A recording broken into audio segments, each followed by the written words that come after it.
Good morning students. मैं Jyoti Deval, assistant professor political science, SPC government college Ajmer. कल जो हमारा लेक्चर हुआ था उसमें हमने संघीय कार्यपालिका में राष्ट्रपति जो है उसका निर्वाचन, उसकी योग्यताएं आदि को समझने का प्रयास किया था। आज हम देखेंगे कि जो भारत का राष्ट्रपति है उसकी कार्य और शक्तियाँ क्या हैं। Functions and power of the Indian president. Bharat के राष्ट्रपति जो है उसको बहुत इम्पोर्टेंट काम करने होते हैं। इस कारण भारत के राष्ट्रपति को अनेक प्रकार की शक्तियाँ जो है वो संविधान के द्वारा दी गई है। राष्ट्रपति की जो शक्तियाँ हैं, जो पावर्स हैं, उनको हम दो भागों में बांट सकते हैं। एक है सामान्यकालीन शक्तियाँ यानी जनरल पावर, और एक है संकटकालीन शक्तियाँ, आपातकालीन शक्तियाँ, जिसे हम इमरजेंसी पावर्स जो है वो कहते हैं।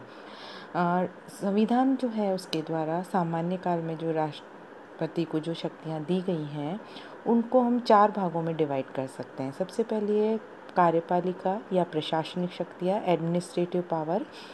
क्योंकि संघ की सर्वोच्च कार्यपालिका शक्ति जो है वो राष्ट्रपति में निहित है, तो वह इन शक्तियों का प्रयोग या तो स्वयं या अपने अधीनस्थ कर्मचारियों के द्वारा कर सकता है। संघ के सभी अधिकारी जो हैं उसके अधीन हैं, तो उसकी इन शक्तियों में जो है अनेक बातें आती है। यानी आर्टिकल 53 जो है वो कहता है कि संघ की कार्यपालिका शक्ति राष्ट्रपति में निहित होगी और वह इसका प्रयोग संविधान के अनुसार या तो स्वयं या अपने अधीनस्थ कर्मचारियों के द्वारा करेगा। इस प्रकार जो है शासन का जो समस्त काम जो है वो राष्ट्रपति के नाम से होता है और समस्त महत्वपूर्ण निर्णय जो है वो राष्ट्रपति के माने जाते हैं। राष्ट्रपति जो है उसको संघीय शासन से संबंधित सभी मामलों में सूचना पाने का अधिकार है, और जो प्राइम मिनिस्टर है उसके लिए ये आवश्यक है कि वह राष्ट्रपति को मंत्रिपरिषद के जितने भी डिसीजंस हुए हैं या एडमिनिस्ट्रेशन से रिलेटेड जो भी मामले हैं उनके विषय की सूचना दे। जितने भी महत्वपूर्ण अधिकारी होते हैं उनकी नियुक्तियां और पदच्युति जो है वो राष्ट्रपति के द्वारा की जाती है। जैसे प्रधानमंत्री, उसकी सलाह से अन्य मंत्री, राज्यों के राज्यपाल, उच्चतम न्यायालय व उच्च न्यायालयों के न्यायाधीश, महालेखा परीक्षक, संघीय लोक सेवा आयोग के अध्यक्ष, जो राजदूत हैं विदेशों में, और ये सब इनकी जो नियुक्ति है वो राष्ट्रपति के पास है। और जैसे राष्ट्रपति जो इसको मंत्रियों, राज्यपाल या मुख्य न्यायाधीश या लोक सेवा के अध्यक्ष या सदस्यों को पदच्युत करने का अधिकार है, लेकिन इसके लिए उसे एक विशेष प्रक्रिया जो है उनका पालन करना पड़ता है। फिर जो है जो इसमें आएंगे वो है विधायी शक्तियाँ।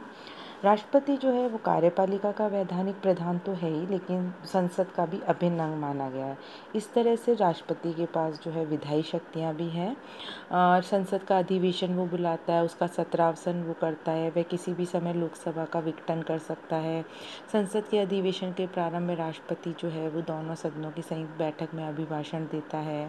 राष्ट्रपति जो है उसको राज्यसभा के जो 12 सदस्य हैं उनको मनोनीत करने का अधिकार है, और 2 एंग्लो इंडियन वो मनोनीत कर सकता है। विधेयकों पर निषेधाधिकार का प्रयोग कर सकता है, यानी जो भी विधेयक होगा वो राष्ट्रपति की स्वीकृति के लिए प्रस्तुत किया जाता है और उसकी स्वीकृति के बाद भी वह कानून का रूप धारण कर सकता है। अध्यादेश यानी ऑर्डिनेंस जो है वो जारी करने की शक्ति भी राष्ट्रपति के पास है, और उसके द्वारा जो अध्यादेश पारित किए जाते हैं उनकी मान्यता जो है वो अधिनियम के समान ही होती है, और यह संसद जो के अधिवेशन प्रारंभ होने के 6 सप्ताह तक लागू रहेंगे, या और संसद चाहे तो इस अवधि में पूर्व भी इन अध्यादेशों को समाप्त किया जा सकता है। और कोई भी राज्य जो है कोई भी जैसे राज्य की संपत्ति प्राप्त करने का अधिनियम, कुछ विशिष्ट प्रकार के कर लगाने के विधेयक, इन सब पे जो है राष्ट्रपति, इन अधिनियमों पर राष्ट्रपति की स्वीकृति जो है वह आवश्यक है। भारत का जो राष्ट्रपति है वो समस्त सेनाओं का सेनापति है, और जो है राष्ट्रपति जो है प्रधान सेनापति बनकर संविधान के द्वारा ये निश्चित किया गया है कि सैनिक शक्ति जो है वो नागरिक सत्ता के अधीन रहेगी। अतः भारत का राष्ट्रपति ना तो संसद की स्वीकृति के बिना युद्ध की घोषणा कर सकता है, ना ही सेनाओं का प्रयोग कर सकता है। और जो तीनों सेनाओं का जो प्रधान है वो कौन है? राष्ट्रपति है। वित्तीय शक्तियाँ जो हम बात करते हैं तो राष्ट्रपति को वित्तीय क्षेत्र में भी कुछ महत्वपूर्ण शक्तियाँ प्राप्त हैं। राष्ट्रपति प्रत्येक वित्तीय वर्ष के प्रारंभ में संसद के दोनों सदनों के समक्ष भारत सरकार की उस उस वर्ष की आय और व्यय का अनुमानित विवरण जो है वो रखवाएगा और उसकी अनुमति के बिना धन विधेयक या वित्त विधेयक या अनुदान की मांग लोकसभा में प्रस्तावित नहीं की जा सकती है। कंटीजेंसी जो फंड होता है, यानी भारत में जो आकस्मिकता निधि जो है, उस पर भी राष्ट्रपति का नियंत्रण है और वह जो है इस निधि से आकस्मिक व्यय के लिए संसद की आज्ञा प्राप्त करने से पूर्व ही धनराशि दे सकता है और इसके बाद में उसको संसद की स्वीकृति जो है वो आवश्यक है। न्यायिक शक्तियाँ, जुडिशियल पावर भी है राष्ट्रपति के पास।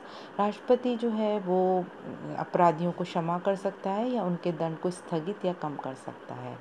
जैसे उन सब बातों में जहाँ दंड सैनिक न्यायालय द्वारा दिया गया है, उन बातों पर जहाँ मृत्युदंड दिया गया हो, किंतु राष्ट्रपति क्षमादान की शक्ति का राज्यों के राज्यपाल और सैनिक न्यायालय के सैनिक अधिकारियों की क्षमादान संबंधी शक्ति पर कोई प्रभाव नहीं पड़ेगा। राष्ट्रपति जो है वो क्षमादान जो है उसके अधिकार का प्रयोग अपने मंत्रियों की मंत्रणा के आधार पर ही करता है और भारत का राष्ट्रपति जो है दोष सिद्ध के बाद भी क्षमा प्रदान कर सकता है। इसलिए राष्ट्रपति को सर्व क्षमा प्रदान करने के लिए संसद की अनुमति प्रदान करनी होगी। फिर है राज्यों से संबंधित राष्ट्रपति को जो अधिकार हैं, तो राष्ट्रपति न केवल केंद्रीय कार्यपालिका वरन समस्त भारतीय संघ का प्रधान है। तो राष्ट्रपति को भारतीय संघ के 28 जो राज्य हैं और जो संघीय क्षेत्र हैं उनके में महत्वपूर्ण अधिकार प्राप्त हैं। जैसे राष्ट्रपति को राज्यों के व्यवस्थापन के संबंध में शक्ति प्राप्त है। राज्यपाल को यह अधिकार है कि वह राष्ट्रपति की स्वीकृति के लिए किसी विधेयक को सुरक्षित रख ले। संविधान के अनुसार यदि राज्यों का विधानमंडल कोई ऐसा कानून बनाते हैं जिसका संबंध उच्च न्यायालय के अधिकार कम करने से है या उन वस्तुओं पर कर लगाने से है जो संसद द्वारा जीवन निर्वाह के लिए आवश्यक घोषित की गई है, तो ऐसा विधेयक राज्यपाल को राष्ट्रपति की स्वीकृति के लिए सुरक्षित रखना ही होगा और राष्ट्रपति जो है इन विधेयकों को स्वीकार या अस्वीकार कर सकता है। राष्ट्रपति जो है वो राज्यों के वित्त के संबंध में भी कुछ अधिकार प्राप्त हैं। यदि संसद कोई ऐसा कर लगाने जा रही है जिससे राज्य प्रभावित हो सकते हैं, तो संसद को राष्ट्रपति से इसकी पूर्व स्वीकृति लेना आवश्यक है। राष्ट्रपति जो है वो किसी राज्य सरकार के ऐसे विषयों से संबंधित कोई कुछ भी कार्य सौंप सकता है जो साधारण रूप से संघ की कार्यपालिका के हों।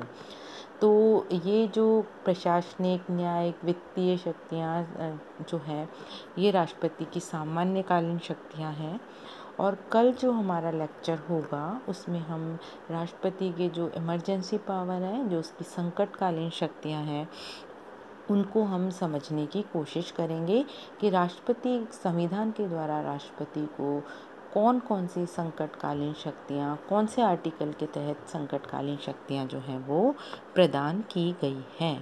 Thank you so much.